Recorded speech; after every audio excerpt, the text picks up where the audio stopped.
தெய்வத்தால் ஆகாது எனினும் முயற்சிதான் மெய்வருத்த கூலி தரும். எப்படி இருக்கீங்க? எப்படி இருக்கீங்க? 72 நாள் கழிச்சு அண்ணன் புதுச்சேரியில் இறங்கியிருக்காரு. அது எதுக்காக நம்ம தெரிஞ்சுக்கணும். கிட்டத்தட்ட கரூர் சம்பவத்துக்கு அப்புறம் முக்கியமா நான் இங்க சொல்றேன், இங்க இருக்க காவல்துறைக்கு ஒரு மிகுந்த கரவொலியோட நம்ம நன்றி சொல்லணும். மிகுந்த கரவொலி.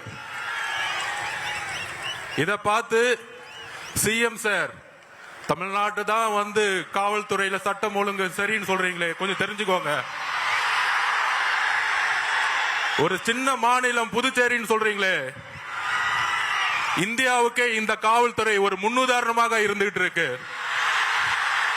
காவல்துறை மட்டுமல்ல, இங்க இருக்கக்கூடிய ஒட்டுமொத்த மக்களும், இங்க இருக்க முதலமைச்சர் அவர்களுக்கும் எங்களோட நன்றியை நாங்க தெரிவிச்சுக்கிறோம்.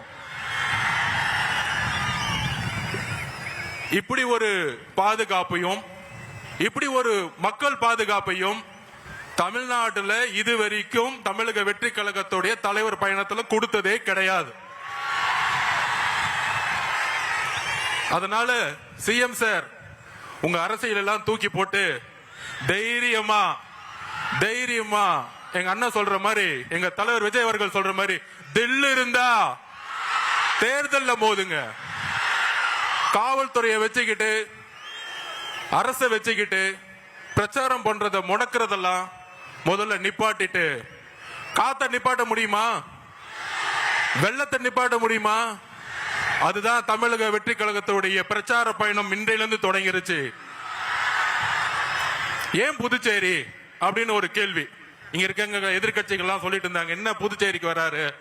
இதே மாதிரிதான் எம்ஜிஆர் கிட்ட கேட்டாங்க, நீங்க தமிழ்நாட்டில் முதலமைச்சர் ஆக வேண்டியதானே, ஏன் புதுச்சேரி வந்தீங்க அப்படின்னு.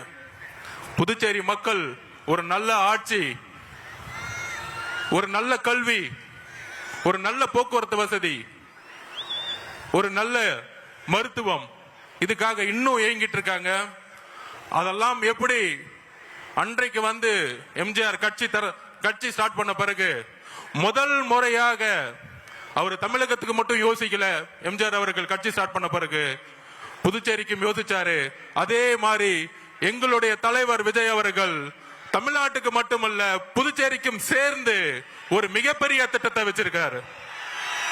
அந்த திட்டங்கள் என்ன அப்படின்னு தலைவர் வந்து இப்ப பேச போறாரு உங்க முன்னாடி. அவருடைய பேச்சுல அடுத்த 50 வருஷத்துக்கான புதுச்சேரியோடைய வரலாற்றை புதுசா எழுதப்படும் தமிழக வெற்றி கழகத்தின் மூலமா. திரு ஆதவ் அர்ஜுனா பேசியதை நம்ம பார்த்தோம். புதுவைக்கு சேர்ந்து மிகப்பெரிய திட்டம் வைத்திருக்கிறோம். அடுத்த 50 வருடங்களுக்கு புதுவைக்கான மிகப்பெரிய வரலாற்றை எழுதப் போகிறோம் அப்படின்னாரு. தமிழக காவல்துறை இங்கே புதுவையை பார்த்து, இங்கே பாருங்கள் சட்டம் ஒழுங்கு எப்படி இருக்குது அப்படின்னு, தமிழக காவல்துறை மட்டும் சட்டம் ஒழுங்கு சிறப்பு அப்படின்னு நீங்கள் சொல்கிறீங்களே, எங்களுக்கு இங்கே பாதுகாப்பு கொடுத்துருக்காங்க அப்படின்னு திரு ஆதவ் அர்ஜுனா ஒப்பிட்டு பேசியிருக்கிறார் அப்படின்றத பார்க்குறோம். தமிழகத்தில் எங்களுடைய பிரச்சாரம் செய்வதை நிறுத்துவதற்காக முயற்சி நடக்கிறது அப்படின்ற குற்றச்சாட்டையும் திரு ஆதவ் அர்ஜுனா முன்வைத்தார். அதே போல் தமிழகத்தில் நாங்கள் எதுவும் செய்துவிடக்கூடாது என தமிழக அரசு தெளிவாக இருக்கிறது என்ற குற்றச்சாட்டை திரு ஆனந்த் முன்வைத்தார் அப்படின்றத பார்க்குறோம். திரு ஆதவ் அர்ஜுனாவை தொடர்ந்து விஜய் பேசுவார் அப்படின்னு எதிர்பார்க்கப்படுகிறது. ஒரு திட்டமிட்ட ஒரு கூட்டமாக இது ஏற்பாடு செய்யப்பட்டிருக்கு. 5000 பேர் மட்டும்தான் அப்படின்ற அளவில் இந்த கூட்டம் ஏற்பாடு செய்யப்பட்டிருக்கு. இந்த கூட்டத்திற்கு பிறகு தமிழகத்தில் இதே மாதிரியான கூட்டங்கள் நடத்துவதற்கு அனுமதி கிடைக்குமா அப்படின்ற கேள்வியும் எழுந்திருக்கிறது. உங்கள் தந்தி ஒன் தொலைக்காட்சியில் சித்தி தினமும் பிற்பகல் 1 மணிக்கு காண தவறாதீர்கள்.